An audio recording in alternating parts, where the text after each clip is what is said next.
estava, né, durante eu tive me dedicando a uma empresa que eu comecei logo depois que eu me formei, chamado Bravo Engenharia. A empresa ainda existe, mas no começo desse ano me desliguei da empresa, muito em função dos caminhos que a vida foi tomando, né, ao longo desses anos, né, e da necessidade de eu me dedicar de uma maneira mais expressiva aí, principalmente para esse projeto chamado Honey Structures, que eu vou comentar com vocês aí bastante coisa. Eu fiz minha graduação e o mestrado aqui na Universidade de Maringá mesmo.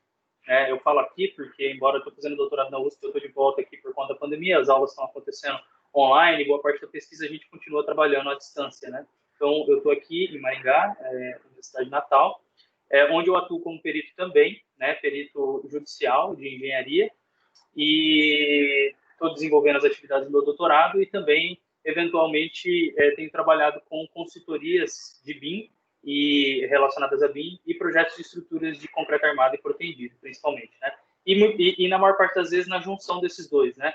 Tanto quando algum projetista quer implementar o BIM no seu escritório, eu tenho atuado também, e até mesmo atendendo clientes finais, né? No desenvolvimento de projetos de estruturas de concreto armado e protendido.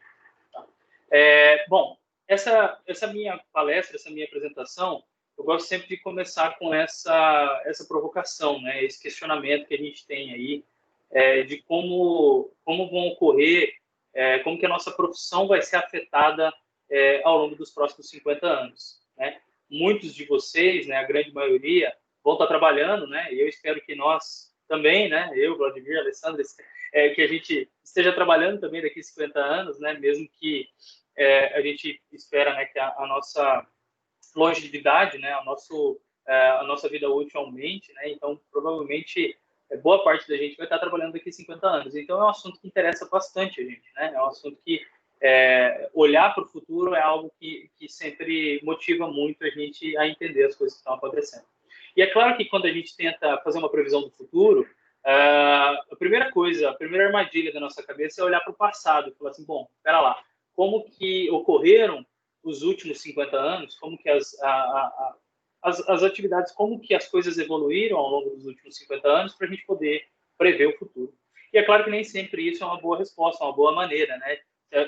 Desde que a gente não esteja evoluindo numa linha reta, que é o que se espera, né? Fazer uma projeção do futuro é muito difícil, né? Porque em alguns pontos a gente pode ter aí uma mudança aí hiperbólica, parabólica, até mesmo exponencial, que fica difícil da gente prever o futuro, né? Um dos exemplos dessa dificuldade de previsão, né, é que há pouco tempo atrás nós imaginávamos que nos anos 2000 ou 2020, coisas nesse sentido, nós estaríamos ocupando muito mais os espaços aéreos do que o próprio solo, né? A gente tinha uma visão assim muito mais futurista de verticalizações e até mesmo de utilização do espaço, né? O transporte aéreo ser algo mais corriqueiro do dia a dia e tudo mais, né? E mais recentemente nós temos aí as previsões do Elon Musk, né? Muito associadas às atividades deles ali, né? Que ele fala muito dos túneis, né? Dos túneis que eles têm trabalhado lá nos Estados Unidos, né? Um dos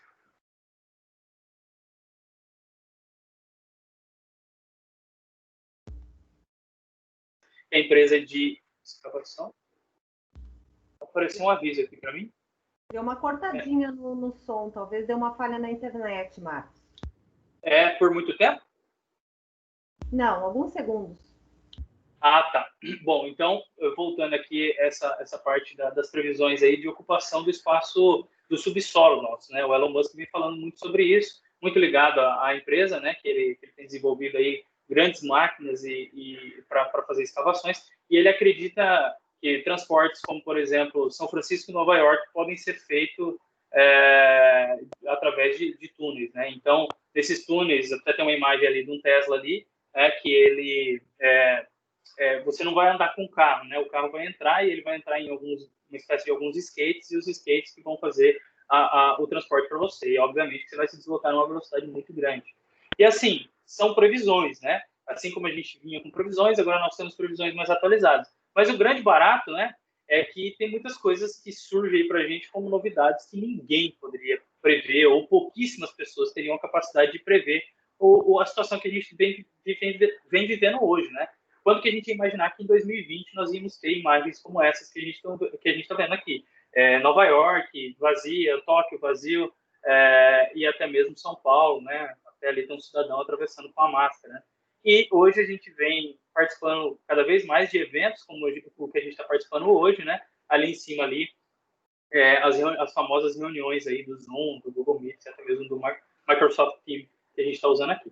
Mas, enfim, o que eu venho propor com essa reflexão aqui para vocês é exatamente isso, né? Que muito se fala, muito se prevê, mas muito difícil a gente conseguir acertar com precisão coisas relacionadas ao futuro, né? Então, boa parte do que a gente vinha falando de transporte, hoje a gente vem utilizando soluções como essa da comunicação virtual que a gente vem fazendo aqui hoje, e que eu sou absolutamente favorável, particularmente eu acho muito bacana, a gente cria possibilidades assim muito boas para a gente se comunicar, se conectar com pessoas de qualquer lugar do mundo, e muito para se aprender, né? As aulas hoje de várias universidades estão acontecendo dessa maneira, e em alguns casos é óbvio que o rendimento reduz, mas em boa parte dos casos o rendimento aumenta bastante, né?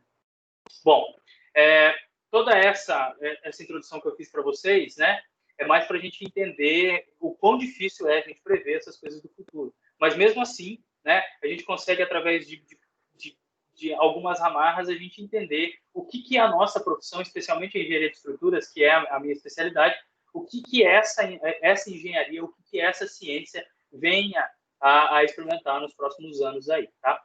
E para a gente fundamentar ainda mais essa nossa conversa, eu vou falar um pouco para vocês sobre as ferramentas que a gente vem utilizando para fazer o design ao longo da história, como humanidade, né? Então, aqui, uma das estruturas construídas pelo homem, né? Talvez pelos extraterrestres, ninguém sabe, brincadeira. Mas, enfim, estruturas aí conhecidas, né? Famosas da antiguidade, a gente tem aí que boa parte das ferramentas utilizadas para construir, ferramentas que eu digo mais no sentido de design, tá? Não estou nem explorando aqui tanto as ferramentas de construção mesmo. Mas as ferramentas de design que a gente utilizou para fazer esse tipo de construção foi totalmente associada à intuição, né? Se a gente olhar aqui uma questão clássica de engenharia de estruturas, que em cima, que quando a gente tem um vão, tem apoios de um lado, apoios do outro, mas no meio a gente tem um vão, ele gera um efeito chamado momento fletor, né? Muitos de vocês já devem ter ouvido falar nesse termo, mas basicamente é a flexão. A gente está fletindo um elemento. E a gente sabe que esse tipo de construção que a gente está vendo aí, amontoado de pedras, uma coisa em cima da outra, muito semelhante com o que a gente faz hoje com a alvenaria estrutural, tem uma capacidade muito pequena de resistência aos esforços de tração. E quando eu estou trabalhando com flexão, eu estou combinando compressão em cima e tração embaixo, ou vice-versa, né? A tração em cima e a compressão embaixo.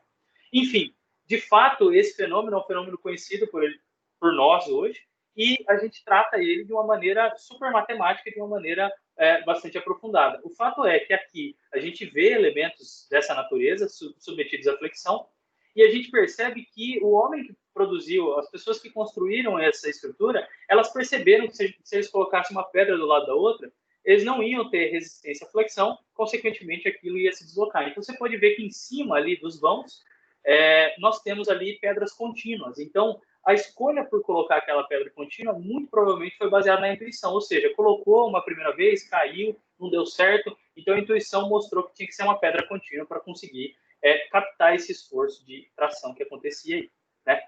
Aqui um exemplo mais genérico, né, das pirâmides, que também, muito provavelmente, ou elas foram construídas por extraterrestres, né, ou por algum ente divino aí, né?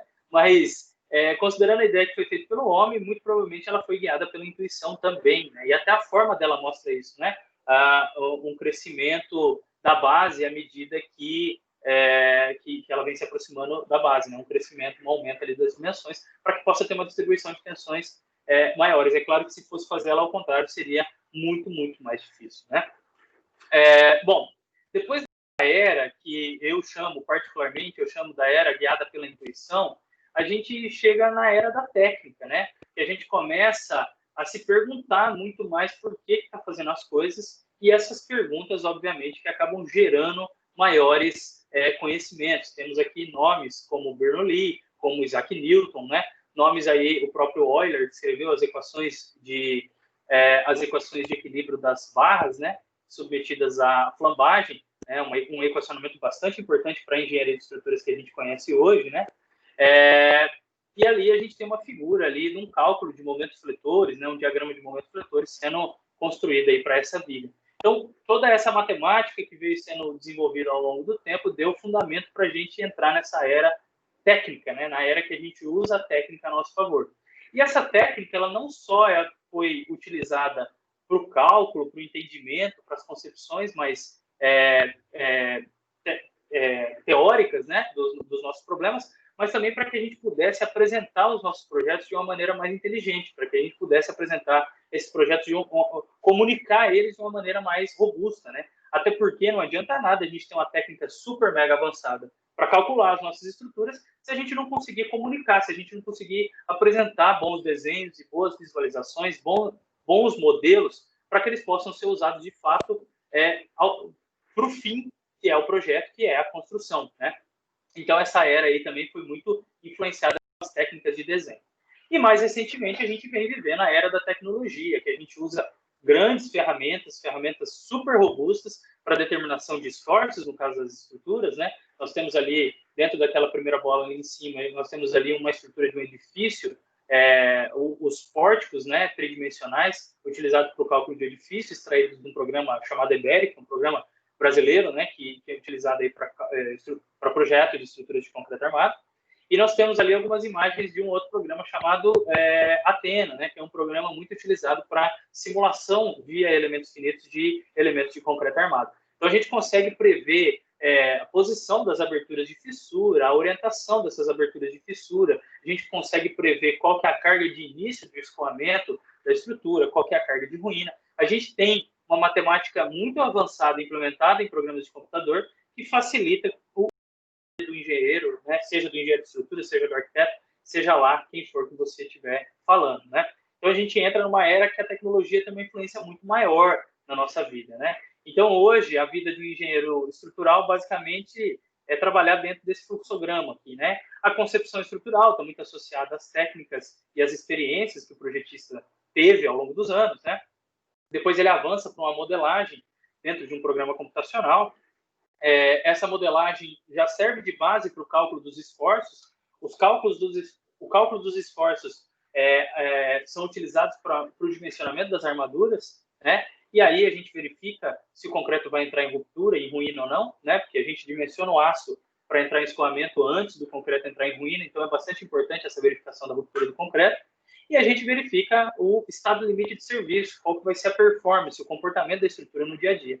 E, por fim, a gente gera essa documentação. É claro que esse não é um workflow direto, que só acontece dessa maneira fluida, que vai de uma vez e pronto, acabou, só no mundo ideal que isso aconteceria, né? E, sim, existe uma interação muito grande entre essas partes e até mesmo entre outras disciplinas, como a arquitetura, muitas vezes exige uma mudança, isso vai e volta, mas, de fato, são essas pequenas box que o engenheiro de estruturas precisa estar sempre ticando para poder finalizar o projeto dele, né? Então, assim, basicamente, esse é o estado da arte que a gente tem hoje para o desenvolvimento de projetos de estruturas, tá? E aí eu deixo para vocês aí uma pergunta. E depois da era da tecnologia, né? O que será que a gente vem enfrentar aí? O que está reservado para a gente aí no futuro?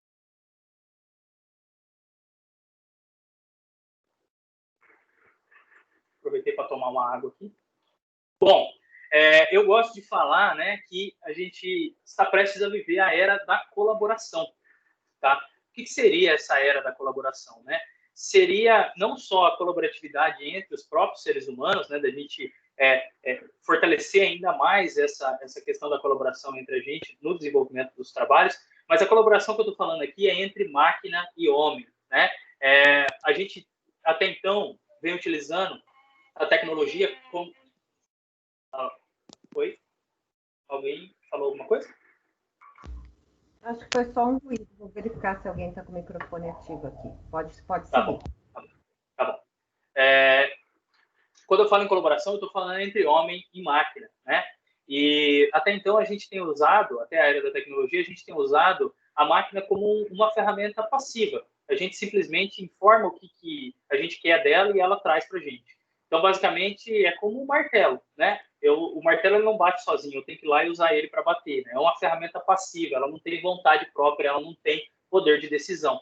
Quando a gente passa a utilizar a tecnologia com o uso de inteligência artificial, a gente passa a trazer um teor de discussão muito mais aprofundado entre o homem e a máquina, e não simplesmente de uma ferramenta do homem atuando e uma ferramenta passiva, né, na mão dele, e sim de uma ferramenta ativa, de uma ferramenta que traz, sim, soluções para discutir com ele, né? É claro que eu brinco sempre, né, essa questão do homem e da máquina, né? A gente sempre lembra de algumas questões clássicas do cinema, uma delas é o Robocop, que basicamente, né, o cara na história ali perdeu a sua capacidade, né, a sua capacidade de andar, a sua capacidade de se locomover, e aí foi construído um robô para utilizar a mente dele e utilizar a força do robô. Então, até mesmo o próprio filme já revelava, né, a potencialidade do uso dessas duas coisas. A gente ter a sagacidade do homem, a criatividade, né, que são coisas que somente o ser humano consegue ter,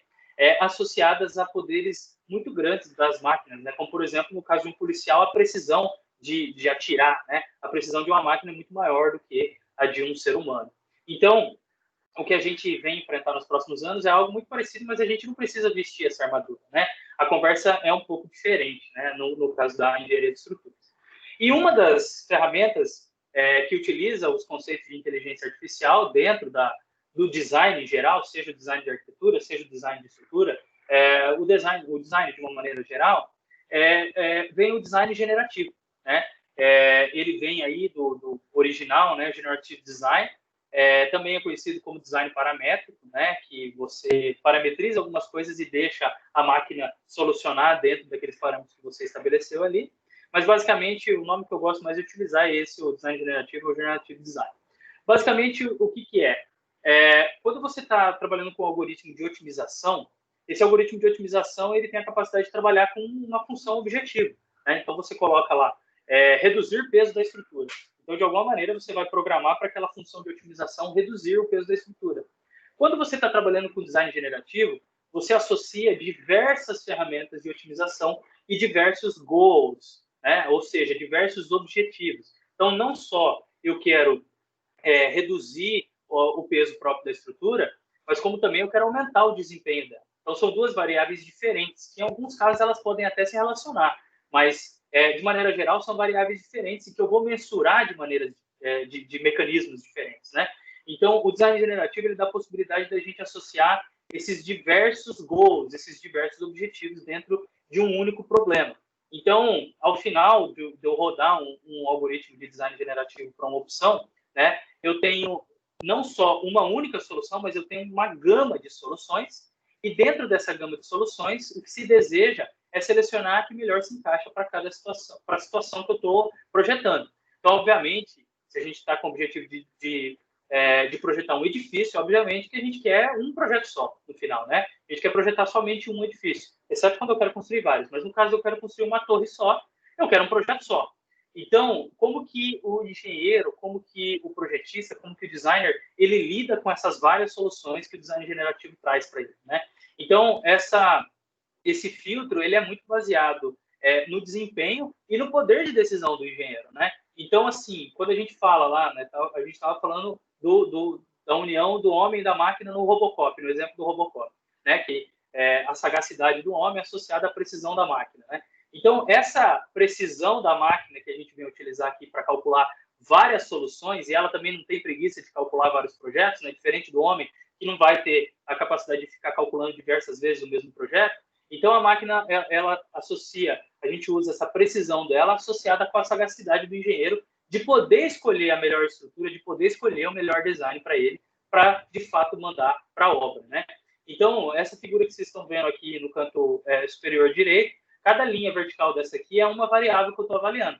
Então, eu não estou otimizando uma coisa só. No caso da engenharia de estruturas, eu posso otimizar, reduzir o volume de concreto, reduzir o peso de aço, reduzir a quantidade de formas, eu posso reduzir o tempo de execução e eu posso aumentar o desempenho da estrutura, ou seja, reduzir deformações, ter uma estrutura que, diante aos carregamentos do dia a dia, ela ofereça um desempenho adequado, né?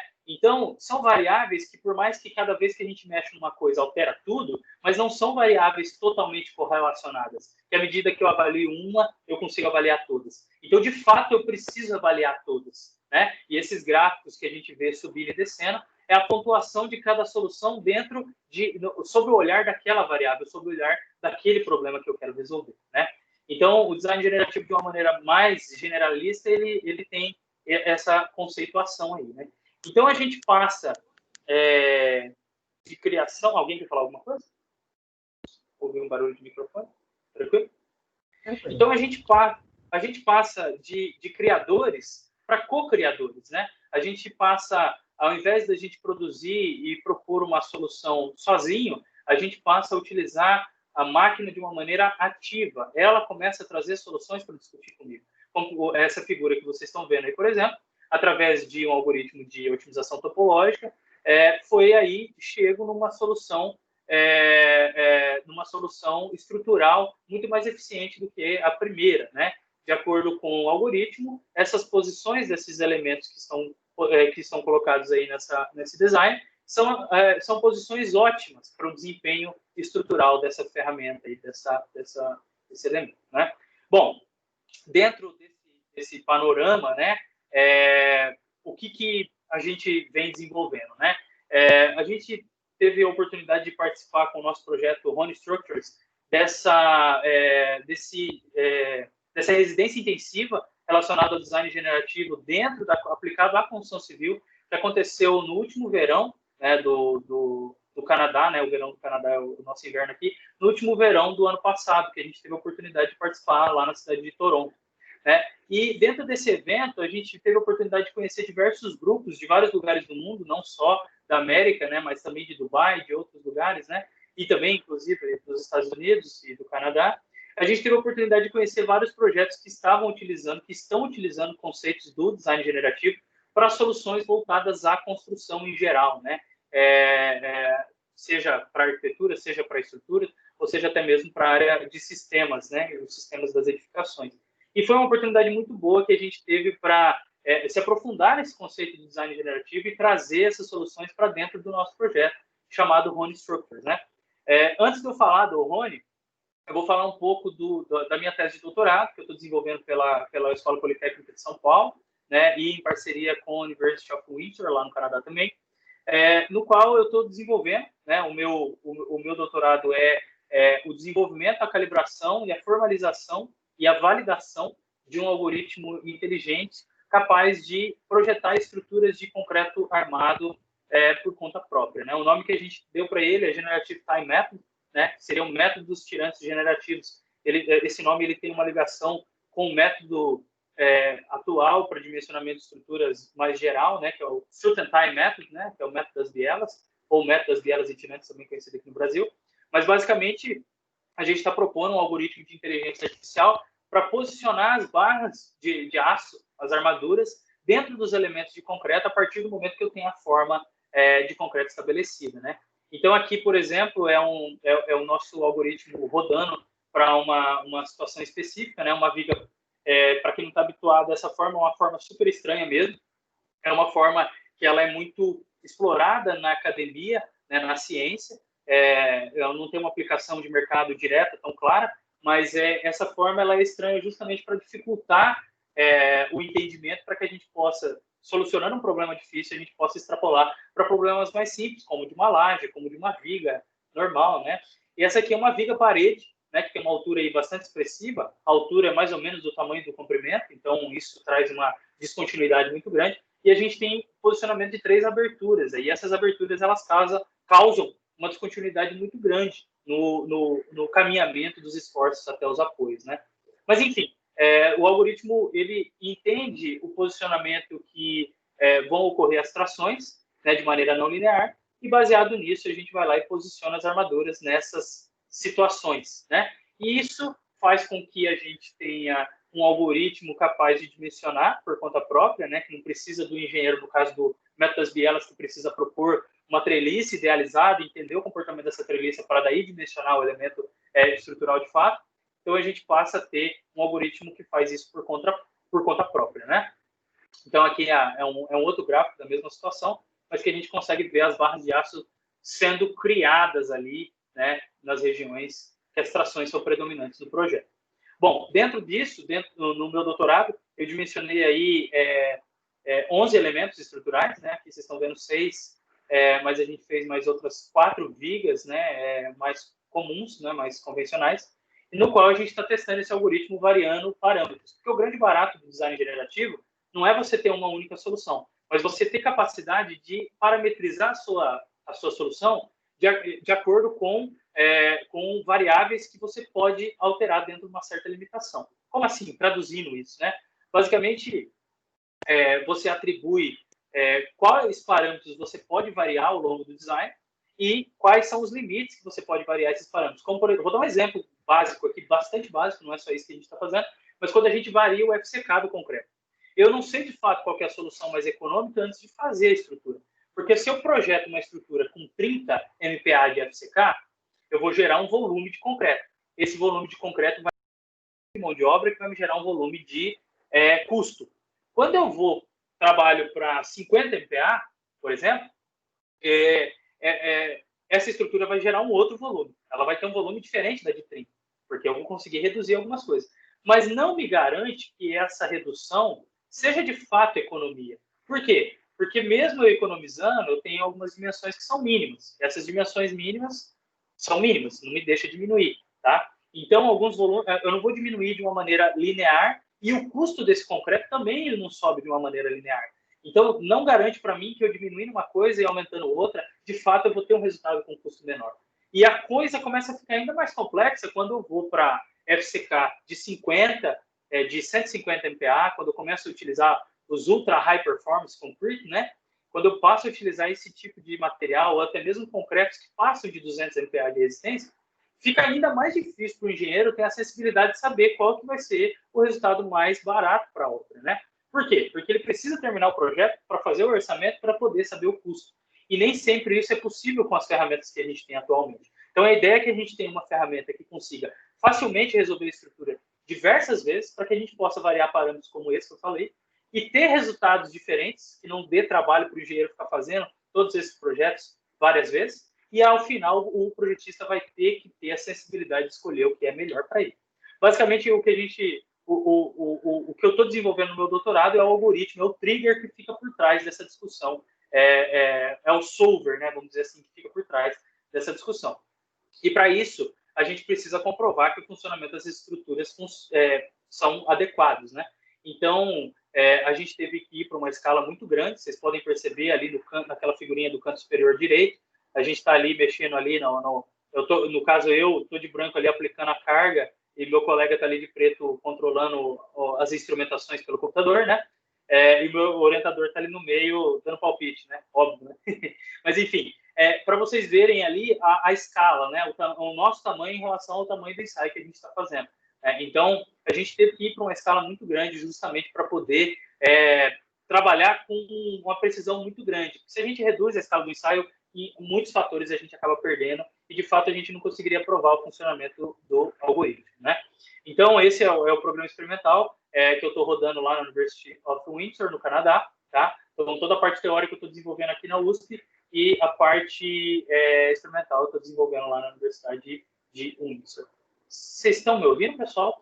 Tá todo mundo aí? Tá tudo certo? Com uma tela laranjada. Então, vamos continuar. Fazer esses intervalinhos para saber se as pessoas estão aí ainda, né? Porque, de fato, fica todo mundo some, né? Não estou conseguindo ver ninguém, eu tô sozinho aqui, né? Mas, enfim, vamos lá. Esse vídeo aqui tem áudio, mas não precisaria ter, tá? Deixa eu só tirar o áudio dele aqui. Uma situação. Aqui só mostrando, né, que a gente utilizou técnicas de armação 100% convencionais, tá? Inclusive a mão de obra ali sou eu. É uma coisa muito diferente para a gente, né? Aqui no Brasil a gente vai fazer alguma coisa no laboratório, o técnico fica em volta da gente, não deixa a gente fazer nada, e você tem que contratar mão de obra para fazer essas coisas. E lá não. Lá a mão de obra é muito cara, então você tem que se virar mesmo e fazer. É mais caro pagar para um cara ir lá fazer do que muitas vezes você passar um tempo ali fazendo. E é muito interessante, né? Para a formação do profissional também é bastante interessante viver o dia a dia, né? Desse tipo de coisa, de armação, de concretagem, né? Nesse caso aqui, a gente trabalhando na concretagem mesmo, né, dos elementos estruturais, né, eu ali usando o vibrador para poder garantir que não ficasse vazios, né, no concreto, para que a gente pudesse fazer o teste de maneira adequada. Mas, enfim, esses vídeos aqui eu mostrei só para deixar claro para vocês que tudo que a gente vem desenvolvendo utilizando inteligência artificial é específico para o design, para o projeto, para a parte de projeto. E o grande passo que a gente vem dar depois, né, fora da minha dissertação, fora da minha tese de doutorado, que vem a dar um passo além disso, é a utilização de robótica para a construção desses elementos.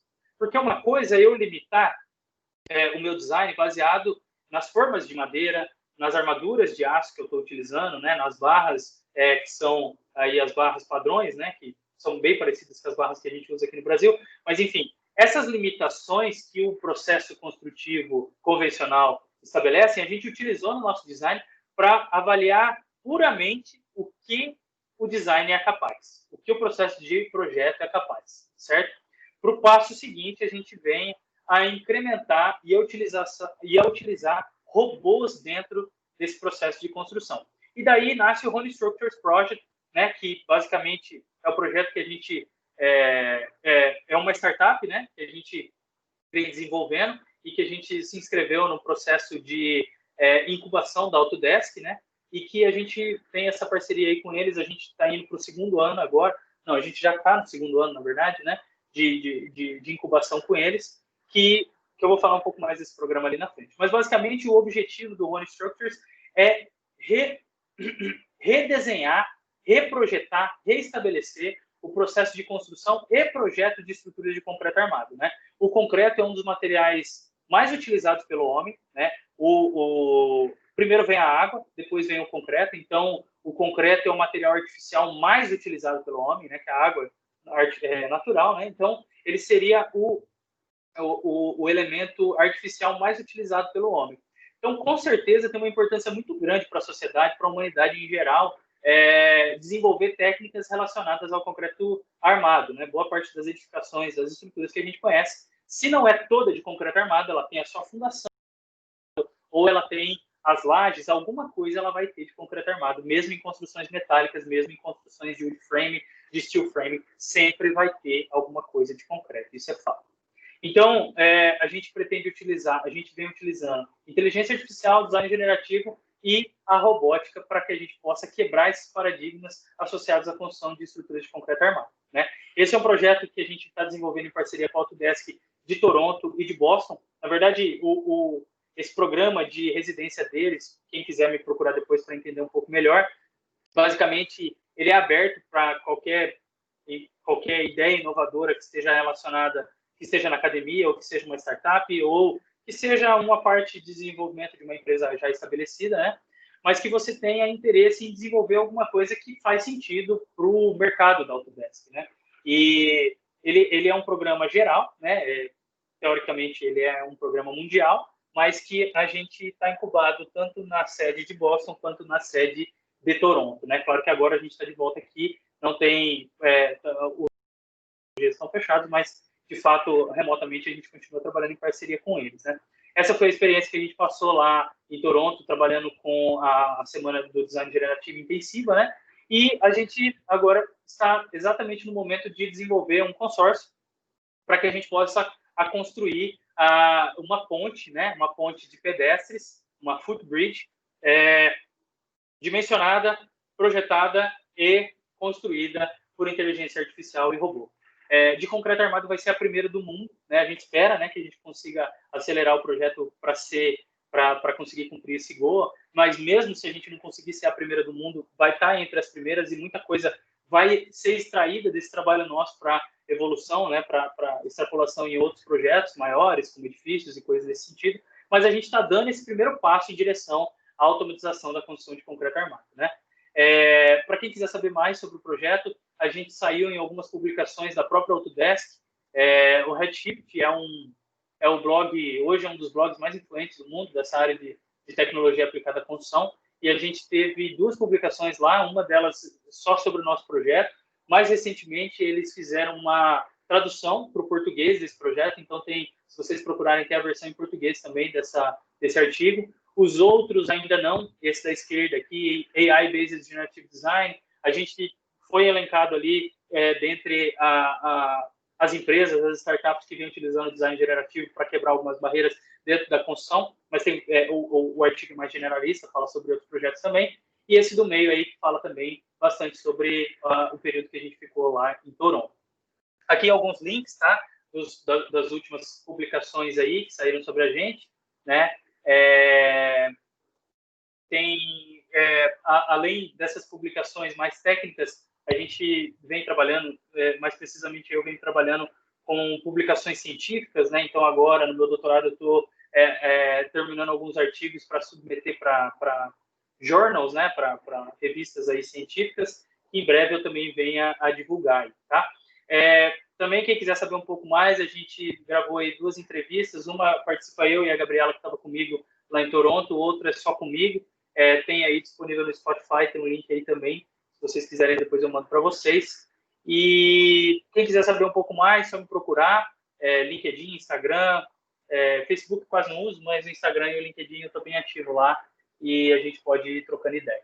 Beleza, gente? Só uma pincelada aí do que a gente está desenvolvendo, do que a gente está fazendo, né? E passando aí essa pandemia, não sei se passando, mas dando uma amenizada, provavelmente a gente venha ter mais novidades lá no território norte-americano sobre esse nosso projeto.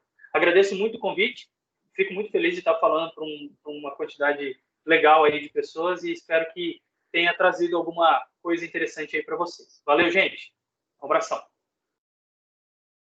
Muito obrigada, Marcos, pela excelente palestra. Parabéns pelo teu trabalho. Tenho certeza aí que vai surgir muitas coisas, né? Que legal essa startup em parceria com a Autodesk, não sabia que tinha esse projeto. Eu achei incrível. Bom, pessoal, se alguém tem perguntas para o Marcos, podem escrever aí no chat que a gente encaminha ele, tá? Na sequência, a gente já retoma com o Vladimir e depois também a gente vai ter mais um tempinho, acredito. Vitor, algum outro comentário? Eu vou continuar só um detalhe, eu vou continuar aqui na chamada, então se alguém quiser ir mandando no chat, eu vou estar assistindo aqui a palestra do Vladimir e posso estar respondendo aí pelo chat também. Ou segura as perguntas para a gente falar depois, né? Se vocês acharem mais interessante, a gente pode falar todo mundo depois que o Vladimir terminar. Pode ser tudo junto no final, talvez. Beleza. Eu já tenho algumas aqui, mas eu posso esperar. Ah, não? Bom. Eu vou só então dar uma apimentadinha aqui para a gente ir pensando. Gostei bastante dessa.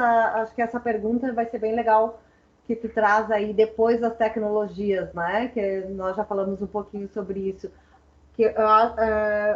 Para nós pensarmos aí na sequência, não sei como fica a profissão do engenheiro e do próprio arquiteto, né? O Marcos trouxe aí bastante a questão do algoritmo generativo para estruturas, que é o trabalho que ele está desenvolvendo especificamente para concreto armado, mas nós temos, eu como professora aí da arquitetura, também estudando design generativo, a gente vê bastante coisa também para a questão de projeto arquitetônico mesmo, né? Já tem alguns programas, aplicativos sendo lançados que também já trazem essa variedade de soluções, né?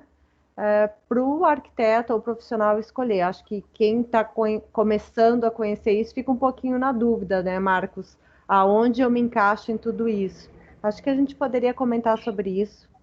Não, legal. Só vou deixar, depois a gente comenta um pouco melhor, né? Mas eu vou deixar um comentário que nessa semana do Design Generativo Intensiva, semana não, foram 2 semanas, na verdade, que a gente passou lá em Toronto, a gente era o único time voltado especificamente para engenharia de estruturas. O resto da galera era pesado na área de arquitetura, principalmente na arquitetura de landscape, arquitetura externa, praças e coisas desse sentido, porque as variáveis são muito, muito grandes, né? A arquitetura sempre as variáveis são muito grandes, né? Mas quando você está falando em praças e em elementos, em equipamentos públicos, você tem uma variabilidade muito grande de parâmetros que pode gerar resultados bastante diferentes. Muito legal esse contato que a gente teve. Uma empresa muito grande que participou lá foi a Arup, né? Uma das maiores empresas de arquitetura e engenharia do mundo, né? E outra foi a Parsons, que é uma americana, que é uma das líderes aí lá no Oriente Médio. Inclusive, a menina que estava lá, a arquiteta que estava lá, ela era da base de Dubai, ela tinha ido de Dubai para Toronto só para participar desse evento. Então foi muito bacana a gente ter conhecido essas experiências especificamente para a área de arquitetura, né? A gente ficou um pouquinho perdido ali em um certo momento, né? Putz, né? A gente está fora aqui da jogada, mas em contrapartida foi muito legal, até porque a minha companheira que foi comigo na época, a Gabriela, ela é arquiteta, né? Então para ela foi uma coisa assim muito legal, muito bacana. Muito obrigado, Marcos. Então, passo a palavra agora para o Vladimir e as perguntas vocês já podem ir fazendo, pessoal, pelo chat. Na sequência, a gente faz um bate-papo daí. Legal. Bom, só para entender de novo, deixa eu ver aqui uma coisa. Tela inteira, está todo mundo vendo a minha tela? Aí, agora sim. Uhum. Ok. Bom, aquela hora eu tive um probleminha com o áudio, não sei se ele já foi falado, porque a gente tinha testado tudo, né? Mas, Pois de qualquer forma, a gente vai colocar ele de novo, e aí eu vou tentar, então, me apresentar aí, tá? Só para vocês entenderem. Só porque eu acho realmente muito legal. E eu tenho, inclusive, umas coisas muito bacanas para falar de estruturas também, né? Que, como eu falei, a gente está na empresa aqui, trabalhando com essa parte de estruturas também, né? Bom, mas vamos lá. Tem som agora?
Muito bem. Continuam me ouvindo e me vendo? Sim. Uhum. Ótimo, muito bem. Eu costumo brincar muito assim, quando a gente fala de design nativo, de programação, o pessoal costuma ficar de cabeça quente, mas enfim. Só para falar com vocês, para vocês entenderem um pouquinho como é que funciona o design nativo, de onde a gente veio, para onde a gente pretende ir, igual muito bem colocado aí pelo Marcos. Esse tipo de situação que vocês estão vendo, essa sala cheia de gente, é uma situação que era bastante comum cerca de 30 anos atrás, e a tecnologia ela mudou muito, muito, muito de lá para cá. Eu cheguei a pegar essa época de desenho no Prancheta, então a gente tinha um mundo de projetistas, de engenheiro, fazendo os desenhos, conferindo os desenhos, refazendo os desenhos, compatibilizando desenhos, e isso era muito custoso, porque quando a gente tinha um erro, a gente tinha uma incompatibilidade, era tudo muito complicado de se arrumar, né? As coisas demoravam muito, os projetos eles demoravam muito para ficar prontos, né? A gente não tinha muitos artifícios de tecnologia, mas para não falar que a gente não tinha tecnologia, né? Nós tínhamos os nossos esquadros, como hoje a gente tem as nossas linhas e ferramentas do Revit, nós tínhamos os nossos compassos, escalinhos, digo de passagem, uma ferramenta que eu uso até hoje. Nós tínhamos as nossas curvas, que hoje a gente tem muita facilidade de gerar essas curvas de nível ou qualquer outro elemento mais orgânico com o design generativo, né? Mas a gente não tinha tantos recursos lá naquela época. Para quem teve o prazer de pegar essa época da caneta Nanquim, como eu, era um barato, principalmente quando a 01 entupia. Eu não sei se algum de vocês aí chegou a utilizar a caneta Nanquim e pegou uma 01 entupida, que era uma delícia. Vladimir, a gente não pode dizer, senão a gente vai entregar a idade. Pois é, não, mas eu posso, não tenho preocupação com isso, não. Ganhei uma netinha dos pais, então tô super feliz com isso. Então, assim, eu tenho mais de 21, tá? E essa daí é a famosa aranha. Eu costumo falar, às vezes o pessoal mais antigo um pouco fica assim, se você não sabe o que é uma régua 100, uma régua 80, uma régua 120, não precisa nem conversar comigo.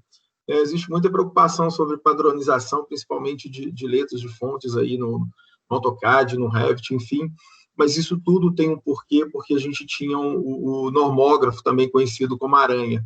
E eu ainda tinha um dificultador, porque o normógrafo ele é desenhado para destro, e eu sou canhoto.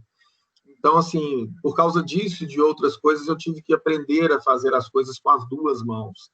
Então, graças a Deus, hoje só escrever que eu escrevo mal com a mão direita, mas o resto de tudo eu faço com ambas as mãos. E a gente tinha aí ferramentas auxiliares também, com a nossa famosa régua T. E aí, para quem acha que esse negócio de família é uma invenção do Revit ou do ArchiCAD, não, naquela época a gente já tinha famílias, tá? A gente tinha ali a Karina da Ideal Star, se eu não me engano, era a família A23, né, para bacia, sanitário, bidê, que nem existe mais, né? Então, a gente já utilizava a tecnologia de famílias parametrizadas naquela época, tudo com escala, tudo muito bonitinho. Tinha para elétrica também, né? E para quando a gente fazia bagunça com desenho, a gente tinha, eu chamo carinhosamente de jujuba, mas tem gente que chama de bigode, é uma escovinha que a gente tinha para limpar. Alessandra, acho que foi a Alessandra que falou, né, Alessandra? Uhum. Realidade, porque é o seguinte, pessoal, naquela época a gente trabalhava com caneta nanquim, com papel manteiga, não sei nem se vocês sabem o que é isso, papel vegetal, são papéis translúcidos.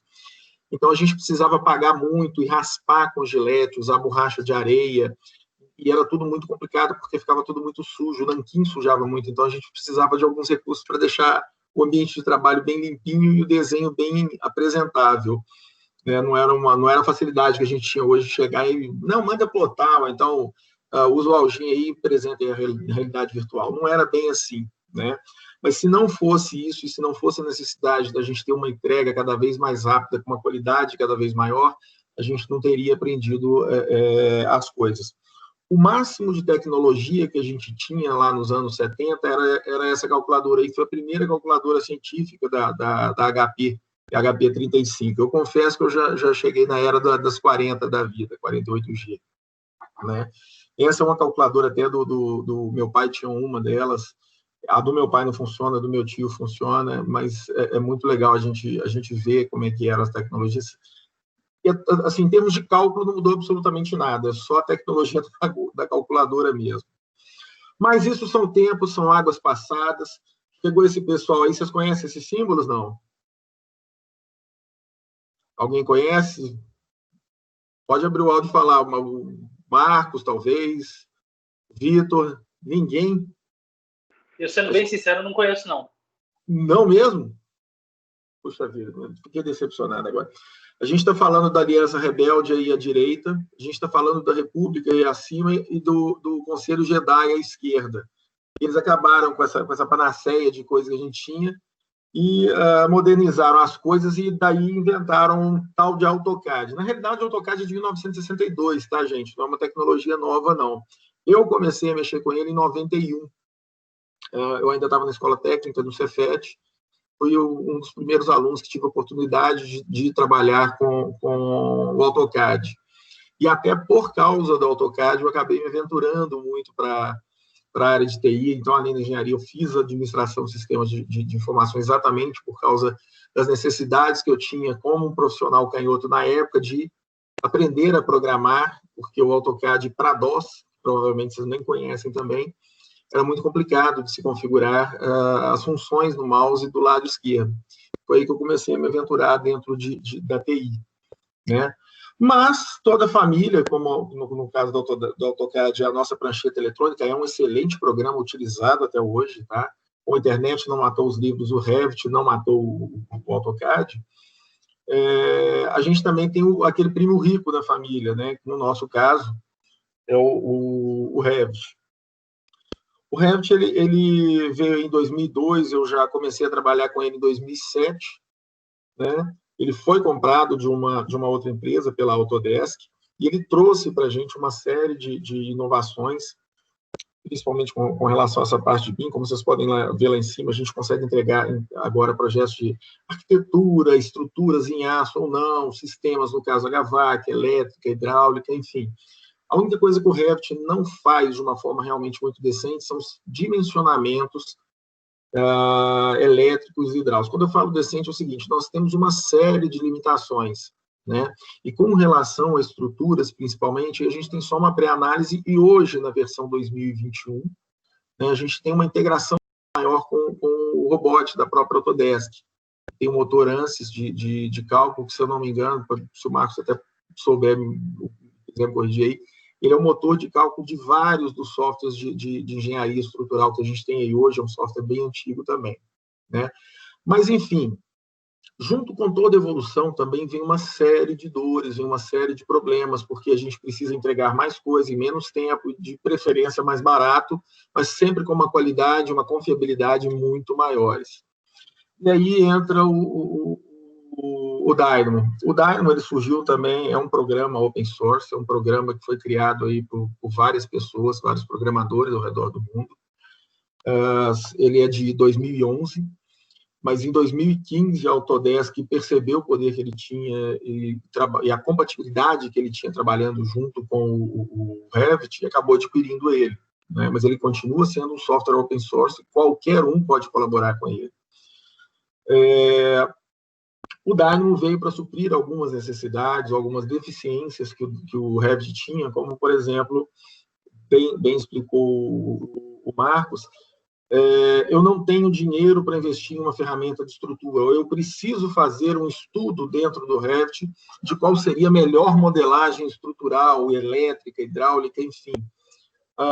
E aí, com os nós e os comandos do próprio Revit, a gente pode estender essas funcionalidades que a gente tem de estruturas, de aço, de sistemas, e fazer com que o Dynamo trabalhe junto com o Revit de uma forma estendida, dando a ele uma capacidade muito maior de entregar esses resultados para a gente de uma forma confiável. Tudo bem que a gente vai ter que programar, né? E é aí que mora a maior parte dos medos dos engenheiros e arquitetos e dos estudantes que estão chegando por aí agora. Mas uma coisa muito legal do Dynamo, eu vou mostrar para vocês no finalzinho, é que ele é uma ferramenta intuitiva, é uma ferramenta visual e feita exatamente para não programadores, ou seja, o cara não tem que saber programar para necessariamente trabalhar bem com o Revit da vida, estender essas funcionalidades, levar ele a um outro patamar, tá? Eu tenho alunos hoje, pouco antes de começar com vocês, eu estava, inclusive, com um aluno de Dynamo lá da nossa empresa. Ele está já com os estudos bastante avançados em automação de projetos de HVAC, né? Mais cedo eu tive uma reunião com outros 2 desenvolvedores lá da minha empresa e um dos nossos clientes, exatamente sobre funcionalidades do Dynamo para detalhamento de armaduras de concreto armado, né? Como é que eu faço corte e dobra, todo o detalhamento de desenho. Para quem estava aqui no inicinho, hoje o Revit faz uma modelagem fantástica, mas o detalhamento em si ainda é muito deficitário. Então, eles ainda precisam muito do AutoCAD, às vezes até do próprio AutoLisp, para poder detalhar isso. Então, a gente desenvolveu uma rotina que coisas que antes levavam de 8 até 16 horas, 12 ou 16 horas para detalhar com CAD, de dentro do Revit, a gente tem a possibilidade de detalhar, fazer os testes e já verificar se está tudo ok. Só que isso com menos de 2 horas. Tá? A gente conseguiu baixar esse tempo aí para menos de 2 horas. Então, assim, é uma evolução muito grande, é uma evolução muito constante.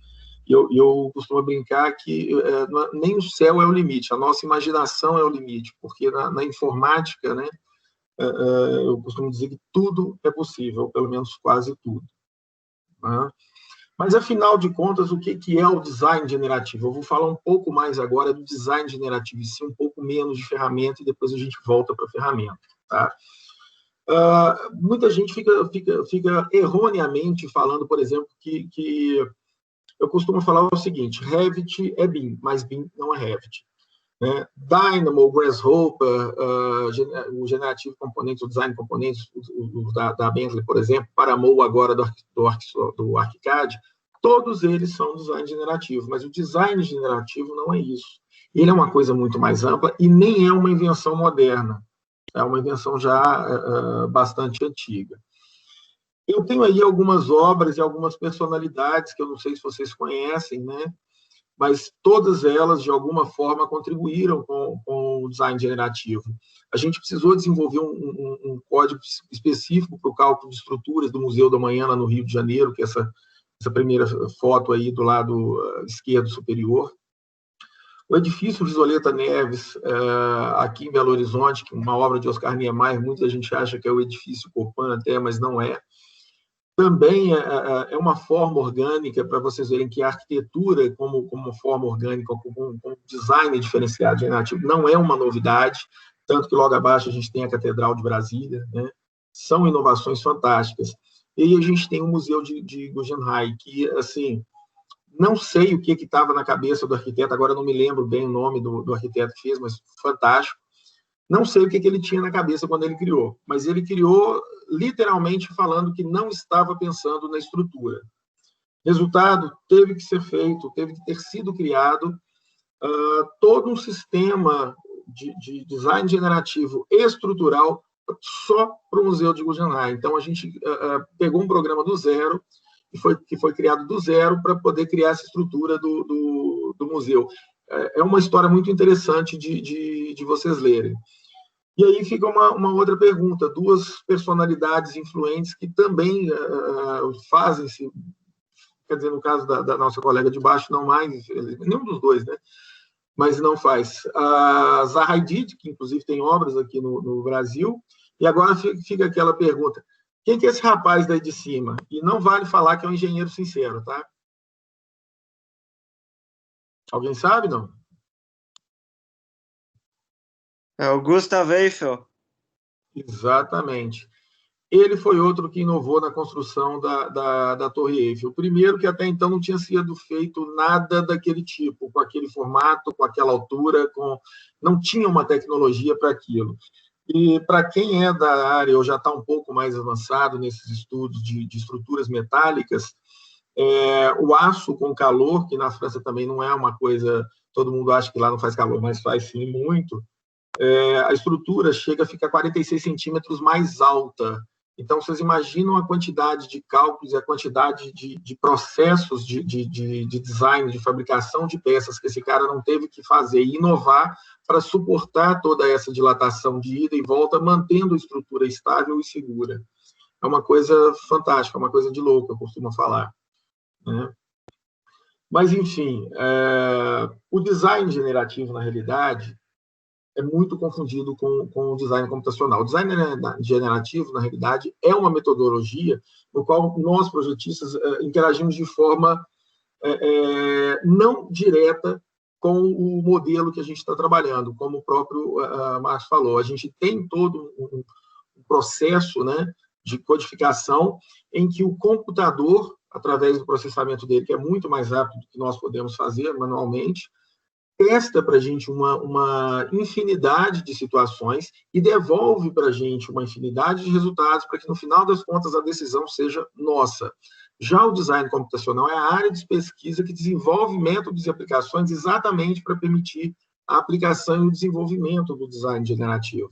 Por isso que eu falo que o Dynamo, por exemplo, né, que é a minha especialidade, não aliás, o Dynamo é design generativo, mas design generativo não é Dynamo, tá? Ele vai muito além disso. Então, através do design generativo, que a gente consegue conceber um produto através de uma lógica de um sistema usando de tecnologias digitais, né? Já é uma coisa, inclusive, muito conhecida, por exemplo, pelos publicitários que trabalhavam aí com Photoshop, né? Porque a gente gera uma infinidade de alternativas para a gente, então, poder escolher aquela mais adequada em função de um parâmetro. No caso dos designers de publicidade, mais, por exemplo, eles fazem uma série de capas de revista, quase com as mesmas imagens, mas com os tons diferenciados.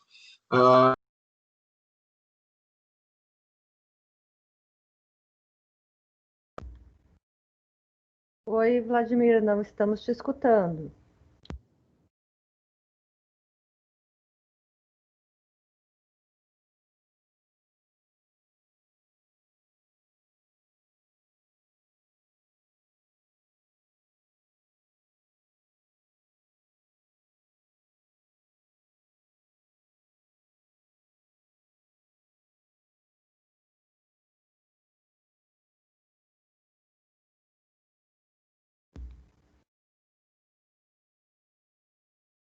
Vladimir?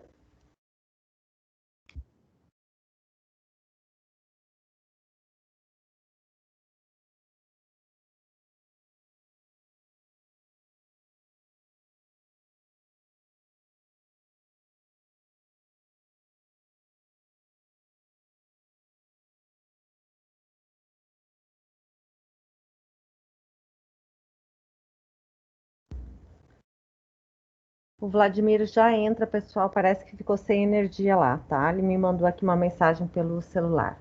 Só um minutinho, por favor.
Vitor, tu consegue aceitar o Vladimir, por favor? Ele não está aparecendo aqui para mim.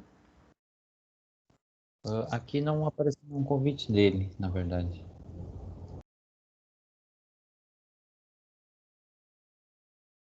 Nenhuma solicitação, no caso. Né?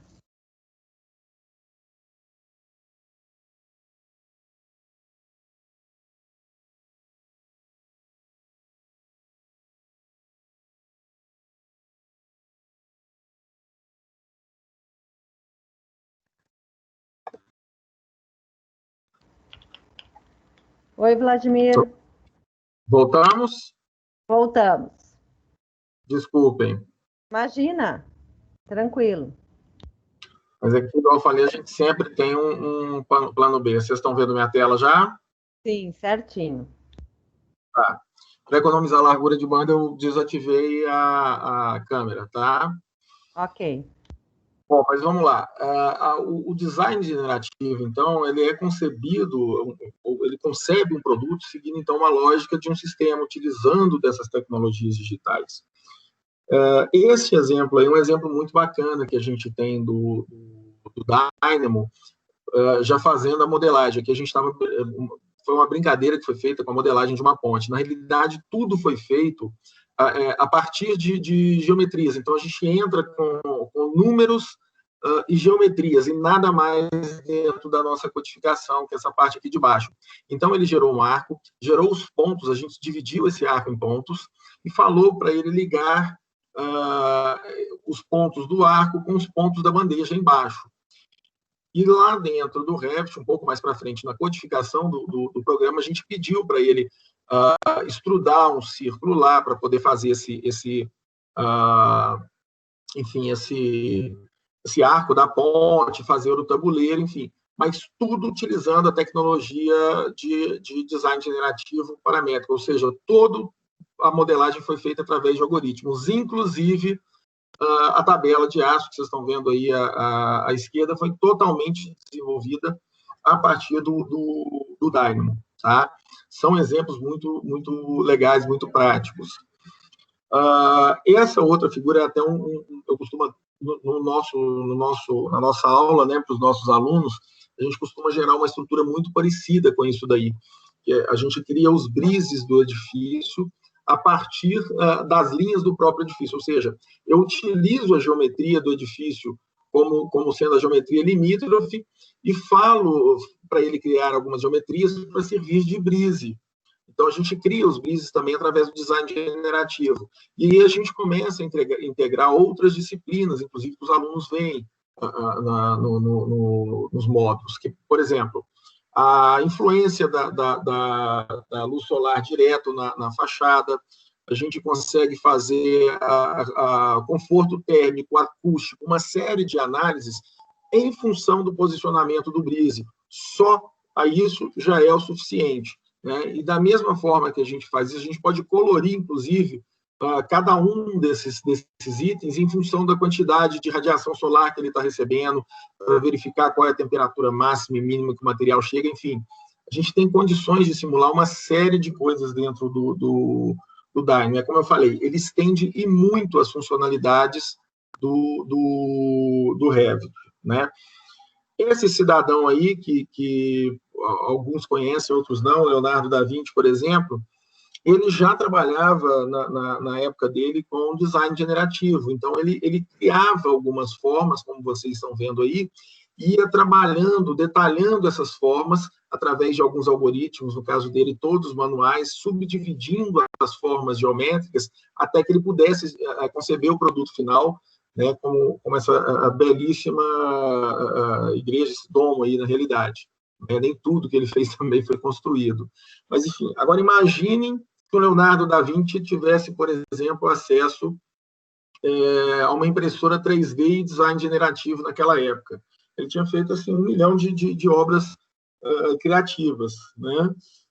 Por exemplo, ele poderia fazer uma Mona Lisa estilo Coringa, poderia testar ela estilo Lanterna Verde, enfim. As possibilidades de se alterar as formas ou de se criar alguma coisa através do design generativo, elas são muito grandes. A gente tem um aplicativo, ele não é exatamente o design generativo, mas usa uma tecnologia muito parecida hoje, onde a gente vê as pessoas, às vezes, colocando o rosto, acho que está até no TikTok isso. Eu coloco o meu rosto dentro de um personagem, igual o Homem de Ferro, a Mulher Maravilha, enfim, e aí a gente vai brincando com isso. Isso tudo é feito através do mapeamento de pontos faciais, utilizando design generativo, ele faz os movimentos, consegue encaixar e seguir adiante com o filme como se tivesse eu lá dentro, mas na realidade é aquele personagem, né? Uma outra brincadeira que eu costumo fazer é do nosso querido Michelangelo, né, que esculpiu o Davi, o Homem Perfeito. Se o Michelangelo tivesse acesso, naquela época, a tecnologias digitais, que ele pudesse mapear cada ponto da escultura que ele fez, né? Que, no caso, utilizando só as ferramentas rudimentares de escultura, e a gente pudesse ter acesso também a uma impressora 3D, a um mapeamento através de scanner ou nuvem de pontos, cada parte do corpo, cada parte da estrutura do corpo de Davi poderia ser modificada digitalmente, o resultado poderia ser testado virtualmente antes de ser apresentado. Como, por exemplo, deixar ele um pouquinho mais cheinho, né? Ou, como eu costumo brincar também, muito com os alunos, até com a máscara do Darth Vader. Então, a tecnologia do design generativo, ela permite que a gente experimente, altere uma série de parâmetros, né? Deixa a gente tenha conhecimento desses parâmetros, que a gente possa mapear esses parâmetros e incluir uma série de simulações dentro da mesma obra, da mesma geometria, enfim, para que a gente possa, então, experimentar as várias opções que a gente tem e escolher uma melhor. De novo, a escolha continua sendo humana, é o engenheiro, é o arquiteto, é o designer que vai escolher o resultado, tá? Como eu falei para vocês, já era uma tecnologia experimentada pelos publicitários há muito tempo, com Photoshop, e agora a gente tem experimentado também na engenharia e na arquitetura, ou no design de produtos. O Marcos falou do projeto que eles trabalharam lá no Canadá, inclusive eu vi a semelhança, esse mesmo edifício lá do Living foi feito, foi lá com vocês, né, Marcos? Você estava lá também com essa equipe? O que aconteceu foi o seguinte, o escritório que a gente estava trabalhando, né, que aconteceu o evento, é esse escritório que foi dimensionado via algoritmo, mas Exatamente. Ele foi feito antes de eu estar lá. Ele foi feito antes de eu estar lá e ele é usado como exemplo. Mas era exatamente, eu conheci, eu tive a oportunidade de conhecer esse escritório, ficou muito legal mesmo. Ele é fantástico. Vocês estão vendo um gráfico aí de radar, que é esse azul cian aí, cada um dos itens, cada uma das extremidades do gráfico é um parâmetro que eles decidiram. Por exemplo, conforto térmico, distribuição do mobiliário, conforto do funcionário, caminho para eles andarem pelo escritório, enfim. E o Dynamo vai fazendo uma série de simulações. Esse tipo de simulação, por exemplo, já está disponível, não só no Dynamo, quando a gente mesmo pode codificar, mas a gente já tem esse tipo de estudo disponível, pré-programado no Design Generative, dentro do Revit 2021, que eu vou mostrar para vocês daqui a pouco. Então, ele faz todas as simulações, como a gente vê esse outro exemplo em cima, eu altero a geometria da minha rodovia e ele ajusta para mim a quantidade de vagas que eu tenho disponível e o design delas dentro daquela geometria. Do mesmo jeito que ele fez isso com as vagas, eu posso fazer isso também com a distribuição de gôndolas dentro do supermercado, de linhas de produção dentro de uma fábrica, quando a gente precisa de mudar o setup da fábrica, de disposição de prédios ou loteamentos dentro de um condomínio. O princípio da rotina é o mesmo, a gente vai mudar alguns parâmetros sempre no final, né? Esse é o mesmo escritório, o mesmo estudo, onde o Revit, então, através do Dynamo, fez uma série de estudos, pontuou isso no gráfico, mostrou isso no gráfico para as pessoas, e lá o arquiteto, né, o design de interiores em questão, em função daqueles parâmetros que vocês estão vendo, inclusive lá em cima, na esquerda a gente tem os inputs e na direita os objetivos que a gente quer alcançar. Em função daqueles objetivos que a gente quer, eu escolho a melhor opção de design. Eu, basicamente, não tive que fazer nada, só entrar com os inputs e falar quais eram os meus objetivos. E o design generativo, né, o algoritmo, fez para mim todo o resto do trabalho. Dezenas, centenas, até milhares de simulações. E isso num tempo curtíssimo, né? Mas, enfim, existem muitos exemplos que a gente vê hoje, que a gente vê de produto, do designer aí, o cara vai lá, constrói... É a mesma coisa, o cara vai lá, constrói uma estrutura no Revit e fala que aquilo ali é BIM. Tá, legal, ele modelou aquilo ali no Revit, mas o I do BIM está lá, as informações de todos os parâmetros, resistência concreto, qual aço foi utilizado, todas as informações referentes àquele elemento, daquele modelo, estão lá dentro? Não, então aquilo não é BIM, é só um modelo 3D feito no Revit, né? Então, a modelagem paramétrica, e principalmente algoritmo, também muita gente equivocadamente chama de design generativo, mas não é bem assim, né? A gente tem a junção aí de geometria, de matemática, de algoritmo, de programação, para que a gente realmente tenha o design generativo. Nós não temos uma interação direta com o modelo, a gente só escreve os parâmetros, escreve o algoritmo, insere as geometrias e o resto do software faz para a gente, tá?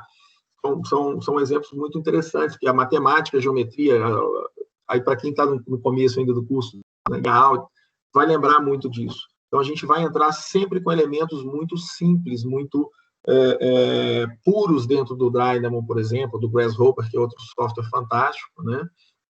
E ele vai mostrar para a gente quais são as alternativas que a gente tem.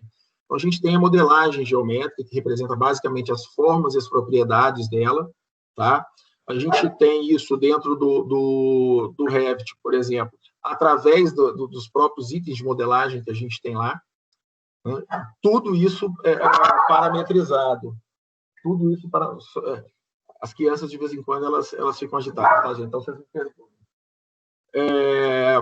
A gente tem a modelagem paramétrica, ou seja, eu tenho aqueles meus parâmetros fixos, ou os parâmetros variáveis que eu posso entrar nessa geometria, ou seja, as minhas restrições, basicamente, né, geométricas, as partes funcionais, materiais, tudo isso eu entro no Revit ou no ArchiCAD, nos softwares que são efetivamente paramétricos, né, onde eu começo a entrar com as informações BIM, né, e eu tenho a algorítmica, exatamente para representar essas geometrias. Então, quando eu tenho a junção das três, eu tenho o meu design generativo, né? O algoritmo, na realidade, é um conjunto de instruções, passo a passo, e o processo dessas instruções, né, com auxílio do computador, através da programação, seja ela textual ou visual, é que dá o resultado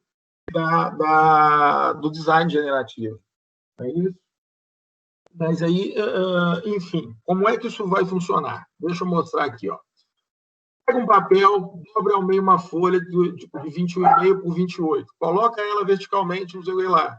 Dobra o papel de novo, gira ele 90 graus, dobra ele de novo. Passo 3, vira a folha, quer saber? Desistir. Isso daí é um algoritmo textual, ou seja, é uma programação textual. Eu estou dando instruções detalhadas para vocês fazerem um barquinho de papel. É legal, mas nem sempre é funcional, é muito compreensível. Para isso, a gente tem a opção dos manuais visuais, né, da programação visual, que é o que a gente brinca muito. É exatamente o que vocês estão vendo aí. Mostrar isso, mostrar como fazer, é muito mais fácil, demonstra muito mais fácil e fica muito mais fácil o aprendizado. Não é isso? Por isso que muita gente recorre, às vezes, ao YouTube, ao Instagram, porque a gente tem os esquemas, a gente tem o passo a passo em vídeo. Então, a repetição, ela ajuda a gente muito mais facilmente a alcançar o objetivo em termos de design, principalmente, né? E é assim que funciona o design generativo. As linguagens que trabalham com design generativo são totalmente visuais, né? Então, numa programação textual, eu estou criando aí nada mais, nada menos que um círculo, pura e simplesmente, né? Eu forneci para ele um ponto, com as coordenadas 0, 0, 0, vai ser o meu centro. Depois eu falei para ele que eu quero uma coordenada 5.6 em x e 11.5 em y, e coloquei um attractor point, mudando essas coordenadas, né, dos pontos, né, para XY00, ou seja, eu já não estou mais utilizando o centro. Aquela distância entre o 0, 0 e o XY é exatamente o raio, a distância que eu vou ter desse attractor point, que é o meu centro, que vai fornecer o raio. E aí sim eu tenho um comando que funciona exatamente como é dentro do Revit, que é exatamente o comando Circle by Center Point Radius. Mas como é que isso funciona, tá? Na programação visual, que é o processamento dos algoritmos. Vou sair daqui, vou entrar no Revit. Na realidade, eu tenho até um exemplo aqui, mas eu vou pegar um novo aqui, só para vocês verem a facilidade que é, tá? Ele é bastante intuitivo, porque a gente tem aqui bibliotecas de comando. O único problema é que ele só existe em inglês, tá, pessoal? Mas, enfim, como eu falei para vocês, eu quero fazer um círculo. Então, eu chego aqui e peço aqui um círculo. Na hora que ele aparece aqui, ele me dá uma série de opções, e aí eu escolho a melhor. No caso aqui, eu prefiro essa, ó, Circle by Center Point Radius. Então, clico aqui, né? O nó vem para a minha tela, e ele vai ser criado automaticamente. Tanto que vocês viram que ele criou aqui. Praticamente todo nó que eu tenho já vem com valor padrão, igual ali no meu center point, ele informa as minhas coordenadas 0, 0, 0, exatamente como eu tinha na minha programação textual. E no meu raio, ele já tem um valor padrão 1, só para que eu tenha, literalmente, para que eu possa visualizar um círculo sendo criado ali, né? Mas eu posso mudar tudo isso se eu quiser. Eu posso mudar, por exemplo, a orientação do meu círculo, o eixo dele. Eu posso mudar tudo, ou seja, para eu fornecer um raio para ele, eu preciso só de um número. Então, eu vou entrar aqui com o número. Então, eu vou escolher aqui, ó, number, pronto. Quando eu ligar aqui, inclusive, ele vai me dar um problema. Pronto, ele me acusou com um problema. Ele colocou o nó num estado amarelo. Por quê? O raio de um círculo não pode ser 0. Então, eu vou mudar aqui para 3. Por exemplo, ou eu quero mudar aqui para 4, e assim por diante. A mesma coisa com o center point, aí é uma coordenada no espaço.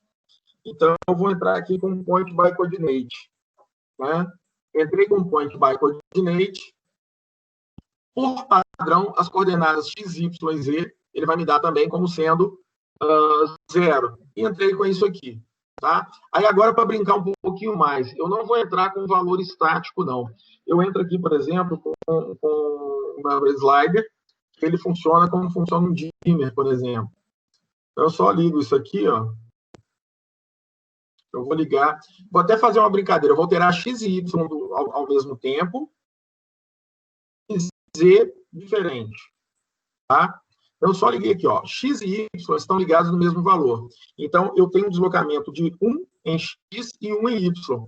E ele vai literalmente deslocando nos eixos aqui, né? Conforme eu vou mexendo aqui. A mesma coisa em z, ele vai modificando essa altura para mim. Então, o design generativo é exatamente isso. Se eu for lá no Revit agora, vou minimizar, vai perder um pouquinho da graça, porque vocês não vão ver que está muito pequenininho aqui. Mas tudo que eu faço aqui, ele é automaticamente aplicado lá no meu Revit. Ou seja, toda e qualquer geometria, todo e qualquer item que eu modele aqui dentro do Dynamo, ele aparece lá.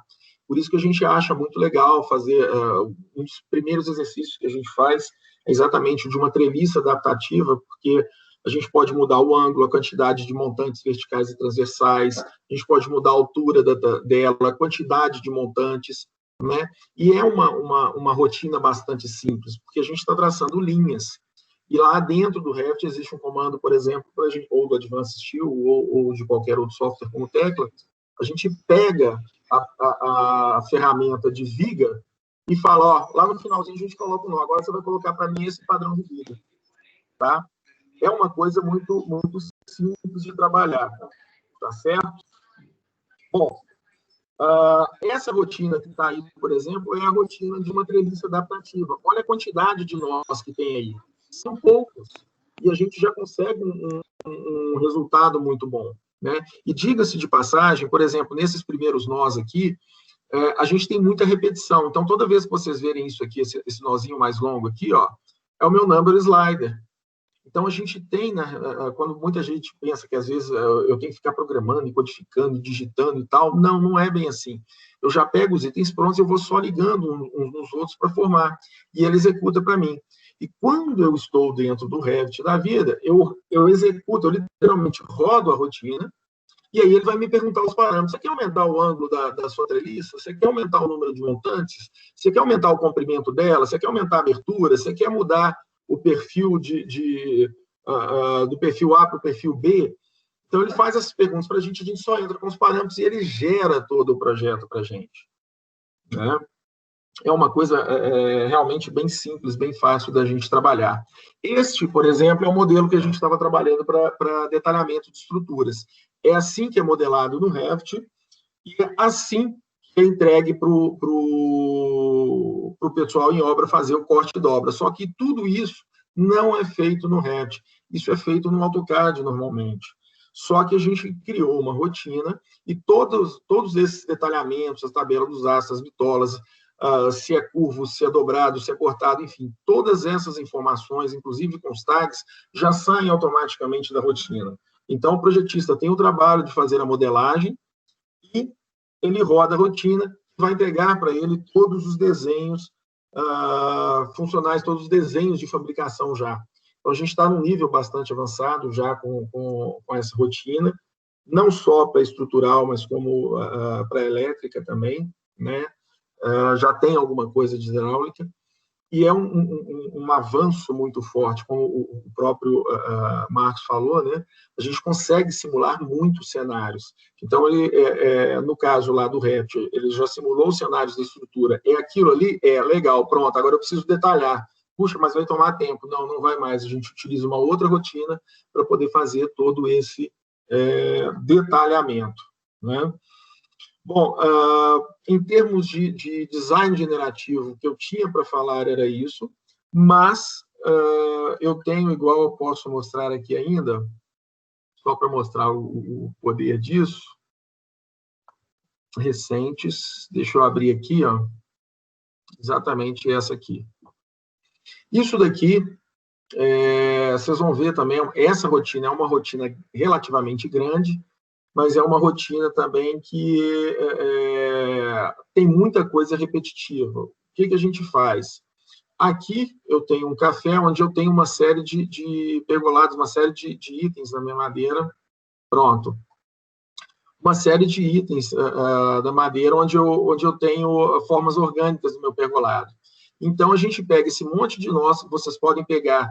Vocês podem ver que a maioria deles é sempre os mesmos nós, a gente só vai pegar pontos diferentes da estrutura que a gente quer modelar, né? Passa pelos filtros, pelas condicionantes, e aí, enfim, vai me entregar o resultado modelado.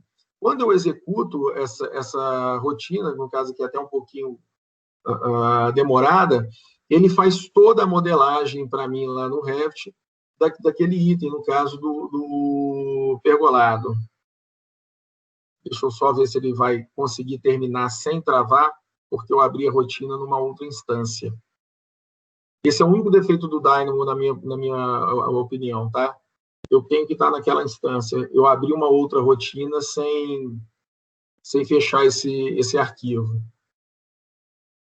Mas vamos permanecer aqui, que se ele rodar lá, apesar de não estar respondendo, se não der, a gente parte para o plano B. Eu vou mostrar como é que fica isso daqui lá no meu Instagram. Deixa eu abrir aqui.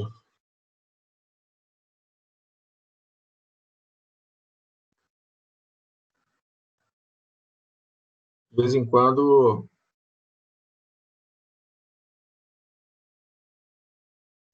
Também porque, né, Vladimir, exige essa programação, ele está calculando ali todo aqueles dados, né? O Sim, computador em si sim. tá calculando, né?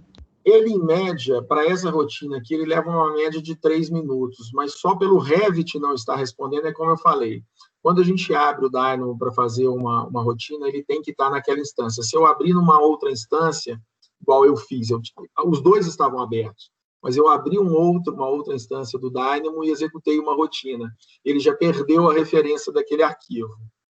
Então, deixa eu vir aqui nas minhas publicações. Gente, eu sou meio cru em Instagram, então vocês me perdoem, tá? Pronto.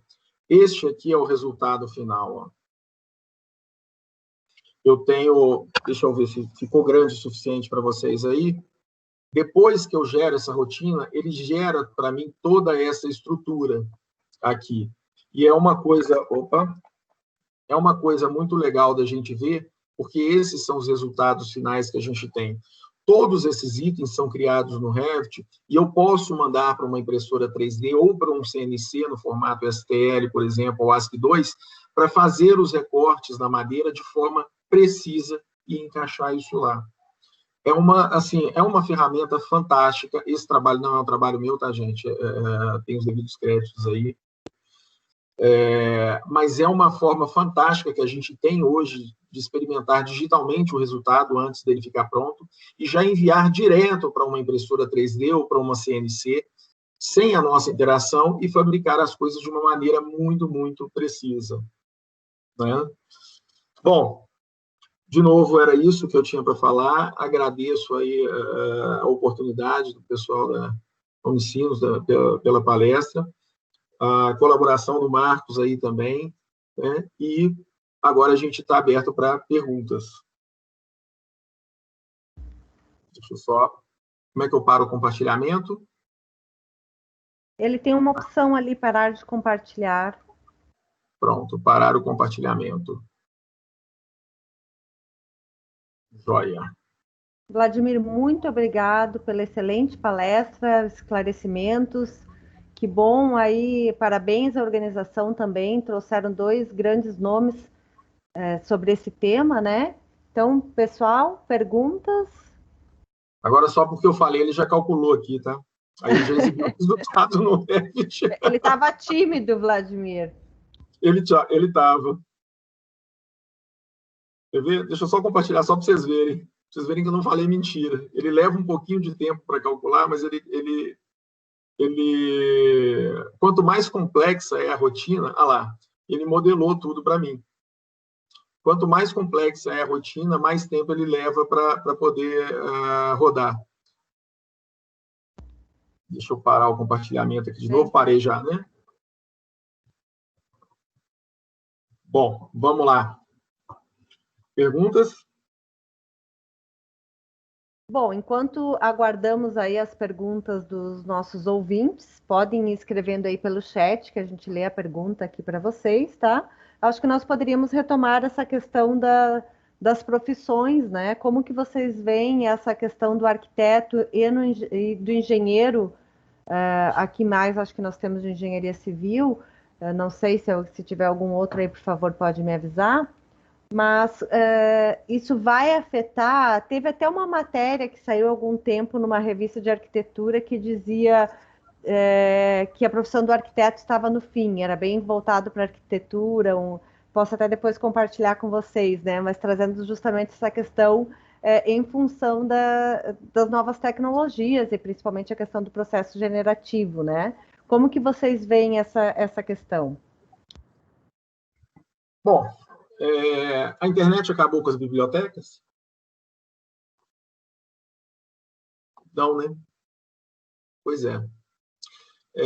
O que vai acontecer é que, por exemplo, da mesma forma que quando a gente teve a Revolução Industrial lá atrás, as pessoas deixaram de fazer trabalhos manuais, tiveram que aprender a trabalhar com máquinas, e aí criaram-se novas profissões. Os profissionais de engenharia, arquitetura ou designs, eles vão ter que se adaptar às ferramentas, né? Porque eles vão ter um poder muito maior na mão, e aí eles vão ter uma condição muito melhor de oferecer produtos no mercado. Igual eu falei, eu comecei com o Dynamo timidamente em 2017, para agilizar o meu trabalho de modelagem. Hoje, o Dynamo, na realidade, corresponde a 50% do faturamento da minha empresa, exatamente criando rotinas que agilizam o trabalho para outras empresas. Ou seja, até o foco da minha empresa mudou. Eu saí da modelagem pura para metade do meu trabalho hoje ser exatamente de oferecer soluções que agilizam a modelagem para outras empresas. Eu não vejo a profissão de arquiteto acabando. A criatividade humana ela é inigualável. Uma coisa é você fazer uma coisa toda quadradinha, brincando entre engenheiros e arquitetos, né? Aquela coisa quadradinha da engenharia. Não existe isso. O arquiteto, a criatividade do arquiteto, as formas orgânicas, isso ainda é imbatível. A decisão continua sendo humana. Ele só calcula, eles só simulam para a gente. Até porque o próprio conceito do design generativo é possibilitar várias soluções para o profissional fazer sua escolha, né? Então, acho que aí também está o ponto-chave. Isso, exatamente. O profissional como o último que vai fazer a decisão, né? Sim, Marcos? sim. Eu gostei da colocação que o Vladimir fez com relação às bibliotecas. Outra colocação que eu faço é o seguinte: quem vai programar essas inteligências artificiais de design generativo? Alguém tem que fazer isso, né? E esse alguém precisa ter conhecimento não só de programação, mas muito profundo conhecimento técnico de arquitetura e de engenharia, principalmente. Então, primeiramente, não vai acabar por essa premissa, né? Sem dúvida nenhuma vai precisar, às vezes até mais. O segundo ponto é que a máquina ela não tem problema.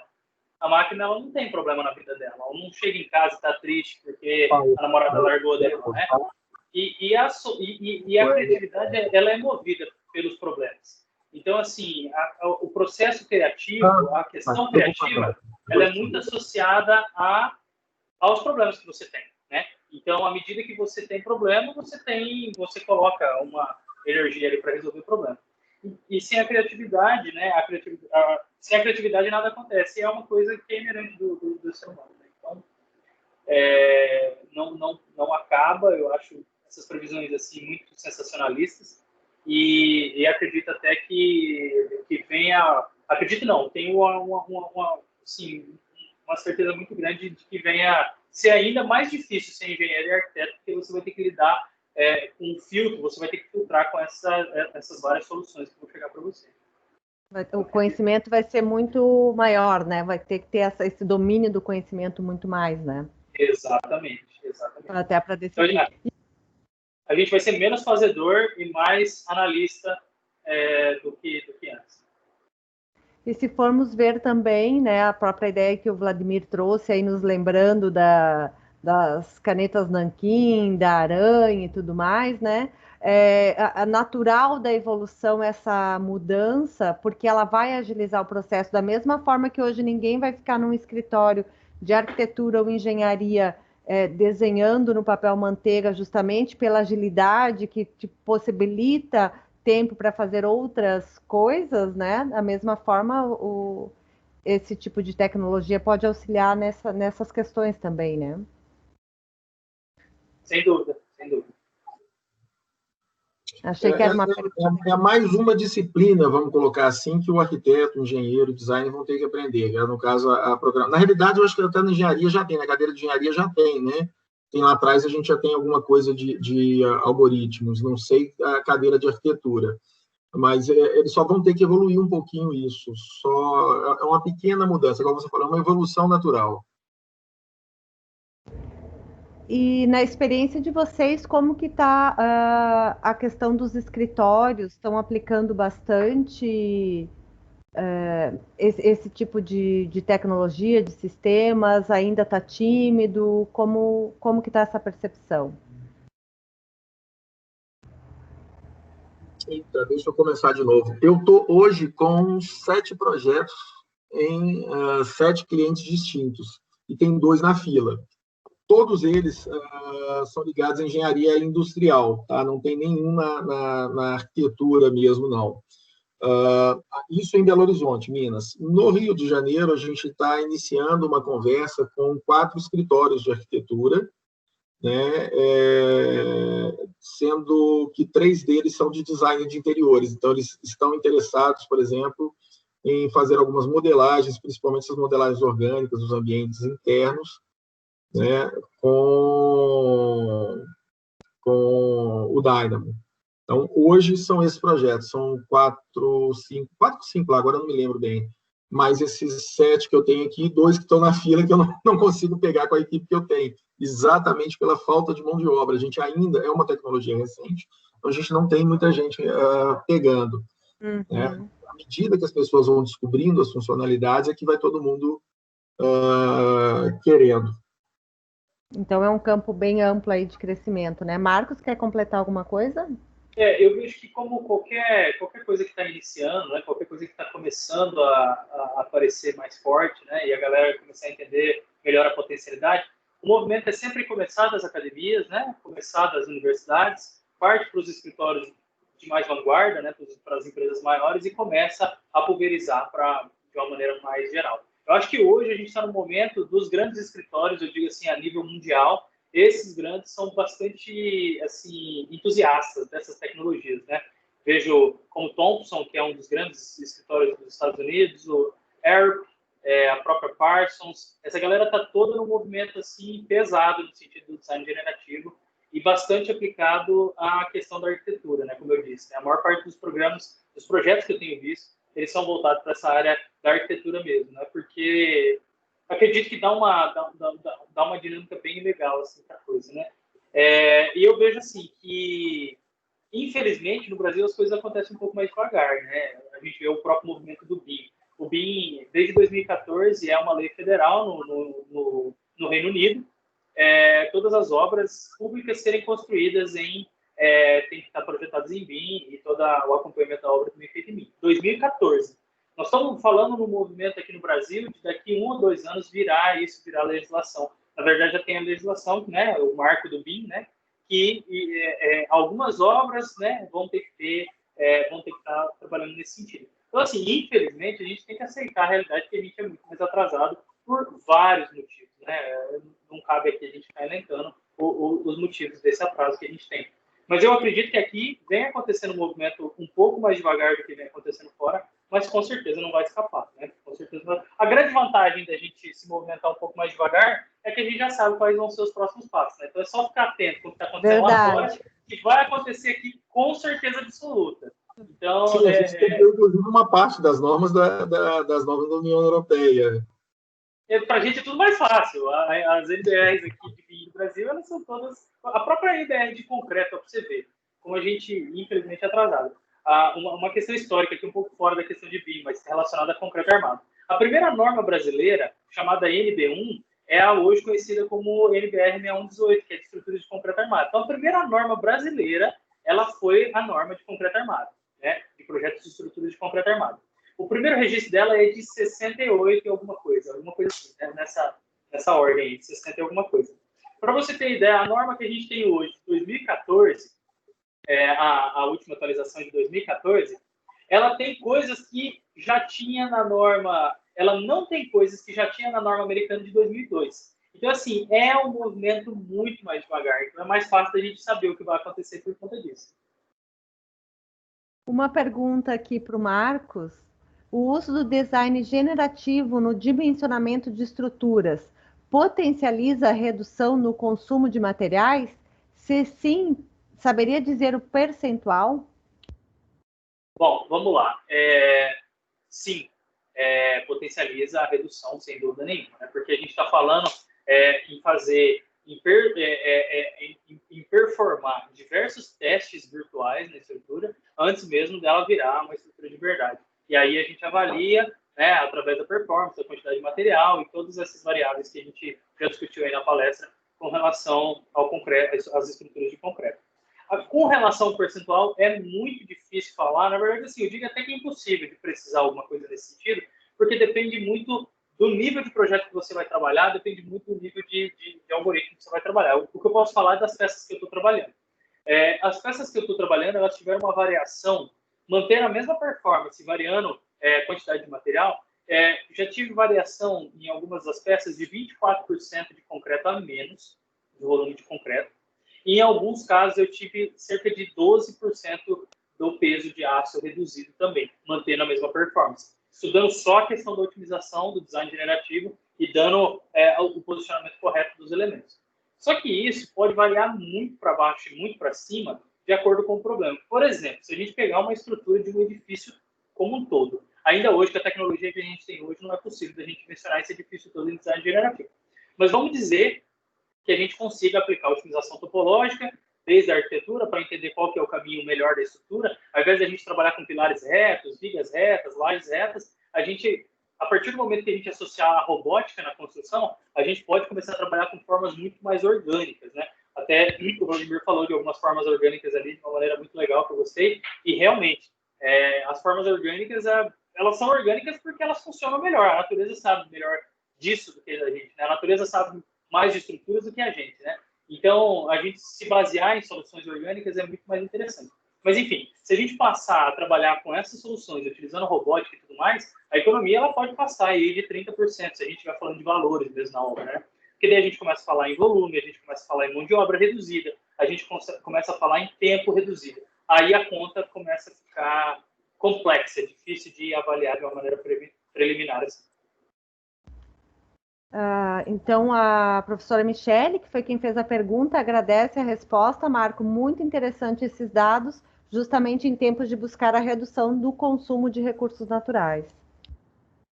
Exatamente. E até o primeiro artigo que a gente saiu da Redshift é Sustainable Concrete. É justamente sobre a gente dar uma característica, a gente dar uma pegada mais sustentável para o concreto, que é um material que tem uma agressividade muito grande ao meio ambiente. Só que, em contrapartida, nós, seres humanos, dependemos muito dele. Então, assim, a gente eliminar o concreto, eu acredito que é um caminho mais difícil do que a gente tornar ele mais sustentável, tornar ele, o uso dele de uma maneira mais interessante.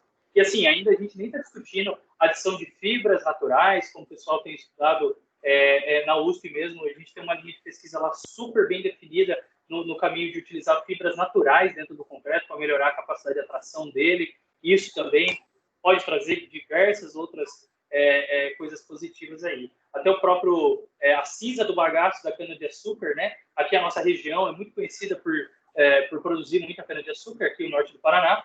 E a gente tem linhas de pesquisa aqui no Paraná muito bem definidas nesse sentido, de utilizar essas cinzas para a produção de concreto, que são materiais ruins para o meio ambiente, que a gente pode reduzir o uso de areia ou até mesmo de brita usando esses aditivos. Ou seja, assuntos relacionados à sustentabilidade envolvendo concreto estão em alta, estão na moda assim, muito, muito, muito fortemente.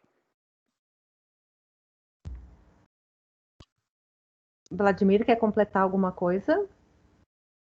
Não, eu estava aqui pensando, enquanto ele estava falando a natureza é sábia, eu estava me lembrando das abelhas, o porquê que elas constroem sempre em hexágono, né?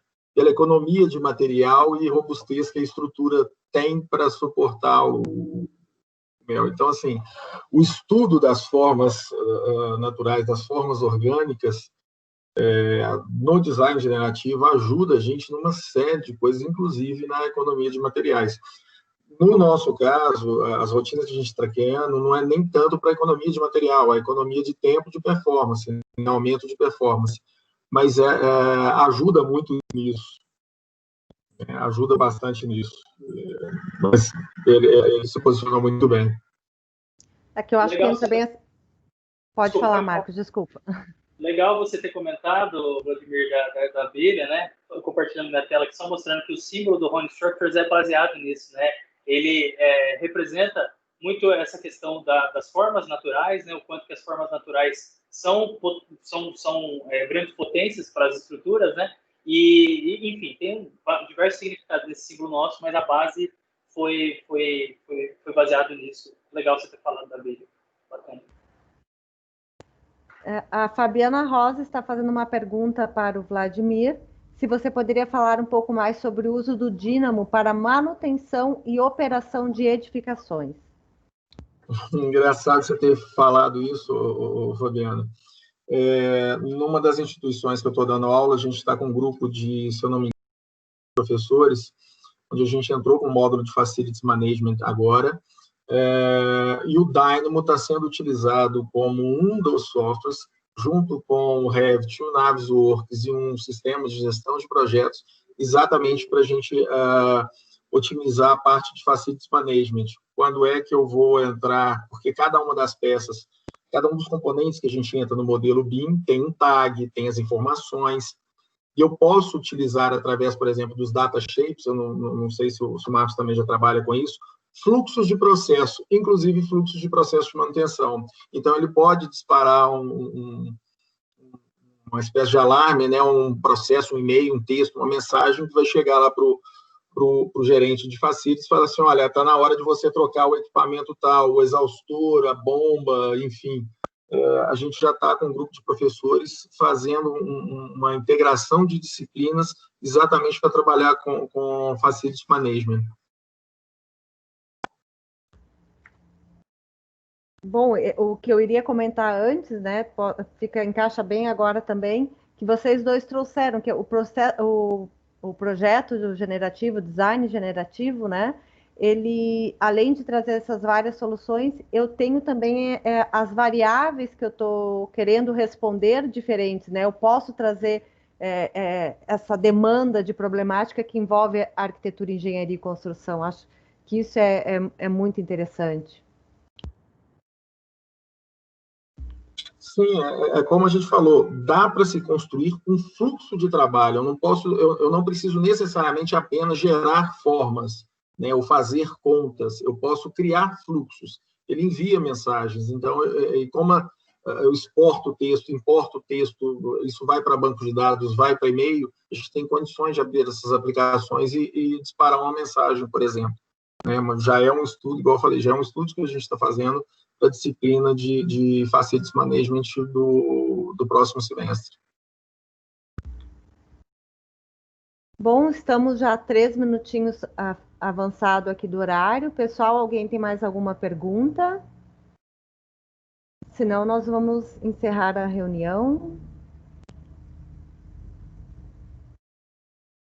Marcos, Vladimir, muito obrigado pela disponibilidade de vocês, passar essa tarde aqui conosco. Sei que vocês têm tempo aí muito curto, né? Obrigado por disponibilizar esse tempo com a gente. E espero encontrá-los em breve, desenvolver produtos juntos, parcerias e vê-los novamente aqui na Unicinos. Legal. Mais uma vez queria agradecer aí o convite e com certeza estou 100% aberto aí a trocar ideias e trabalhar em projetos juntos, sem dúvida nenhuma. Esses pontos são boas oportunidades para a gente conhecer os profissionais que estão falando a mesma língua que a gente. Gostei muito da apresentação do Vladimir, achei muito legal toda a experiência que ele apresentou e com certeza temos aí possibilidade de parcerias futuras. Com certeza absoluta. Logo, logo estou visitando os dois aí. Que ótimo, que bom. Obrigado, Vitor, obrigado, Cássia, aí, pela excelente organização do evento e obrigado a todos os participantes e até uma próxima. Valeu, gente. Um abração. Um abraço, até. Tchau. Até mais. Tchau. Vladimir, o lado negro da força agradece aqui, viu? Parabéns, parabéns pela palestra, vários outros comentando aqui, ambos, Marcos, agradecendo o Marcos e o Vladimir. Ok. Eu sempre tento ser o mais lúdico possível, porque ajuda no desenvolvimento.